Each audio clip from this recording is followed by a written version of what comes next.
Hi everyone. Today we'll be solving another question from two-pointer topic, move zeros. This question is very simple. You read the question by yourself. I'll just explain it to you what we have to do in the question. We are given zero in the array, and also we have non-zero elements. So we have to keep all the zero at the end of the array, and we have to keep all the non-zero elements in the beginning of the array, and the order of the non-zero element should not be changed. The order which is been given in the original array should be maintained for the non-zero elements. As you can see, 1 3 12. So 1 3 12, the order is not rearranged for these three elements, and the zeros are in the end of the array. So now if you just focus on like the brute force that come, and also the note is that you have to do must in place. You cannot copy the array. Okay, that is the thing, but that is basically the brute. It is asking you to not to solve the brute, but I'll just explain it to you the code. Okay, so for the brute that comes to your mind, I'll just take a temporary vector. I'll just store all the non-zero elements, and then finally I'll just put those non-zero elements, basically copy it in my final array, and then again my temp vector, the which one I've taken to store, that will run till the nums dot size, the original size of the array, to fill up the place for the zero. So if you look at the code for this, so that's what here temp vector is storing here temp vector is storing the non-zero elements, and k is equals to temps dot size, and this k is going, like basically it's copying the temps I elements, the non-zero elements being copied in nums I, and after that k is going till nums dot size, so that it can fill up the remaining place with 0. Therefore num size is equals to 0, and of course space is big off, and because of this temporary vector that I've taken. Now the optimal approach of course says that you have to do it in place, right? So it doesn't work, the solution doesn't work. So if you think about what else we can do, we have just did in the last question, the Dutch algorithm, that can also be done. We can also use direct two pointers. So for example, if I just keep, like I will be iterating, and if I just keep a pointer here, so anytime I'm coming across 0, I'll just let it j, let's not move. So again I will of course move, so I will be at 1. So I is like, yes, now I have come to a non-digit number, so non-digit number have to be moved in the forward. So let's just swap. Yeah, let's just swap. So again a 0, so let's, and j will move towards 1 now, right? And now 0 0, so both are 0. Let's not do anything. So j is still here, and then 3. So basically now this 3 will be coming here.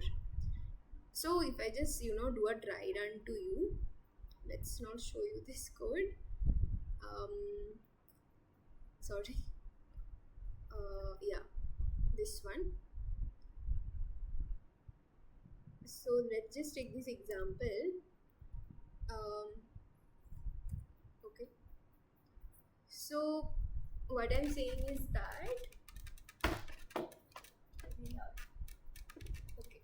So what I'm saying here is that so 0, we have 1, we have 0, we have 3 comma 12, right? So what I'm saying is that let's keep a j pointer at the start of the array, and I will be basically iterating in every, like I will be inside a for loop, so it will be moving every time. So whenever we zeros are coming, we will just let j not move, j just stay. But when non-zero elements will be coming, we will just swap. So as now I pointer is here in ith 1th place, so what will happen, it will become 1 comma 0, the new elements become, right? And so now j is here, now both are 0, again I will be here, so let's not, now j is basically here and I is here at 3th place, so now it's a non-zero element, right? So now we have to swap. So after swapping 1 comma 3 comma 0 comma 0 comma 12, so now of course j will be moving here, so j will be here and I will be in 12th place, right? So again this 2 will be swapped and the final array will become something like this, and both of the 0 will be at the end of the array, and done, we are dusted, we are done with the question, right? So that's what being done. And so here that is basically the Dutch one. We are having J, and then we are just swapping it, right? So this is the most optimal solution, and with the time complexity of big of n, big of space is big of 1, because no extra vectors to store anything, no hash maps, no unordered maps, so the space is big of 1, and the time is big of 1 because big of n because of only one single iteration. So I think you have understood how the swapping technique works. This is the best approach you should give to your interviewer. Another approach is you can ignore this. This is the best one. So yeah, go with that. And it's always it's good if you can say 3 and 4 approaches, but yeah, because in 45 minutes interview if you are asked an easy question, so it is better to give 2 solution, root and optimal, so that you can solve the next question. I believe that way, and so that you can solve more number of question. And anyway, there are a lot of things, so if you want you can go through this solution. Definitely you should see a lot of approaches. I can just make you understand here this one how it's working.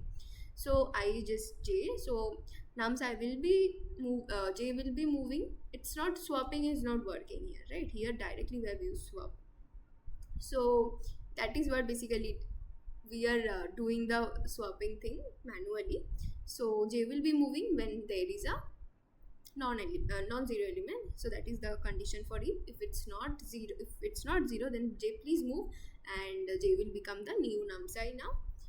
And then at the end it will be filling up with the J will be going till the nums of dot size, and then fill up with the remaining place with zeros. So yeah, and same big of n and big of 1, but this is the best one. You can see small and concise code.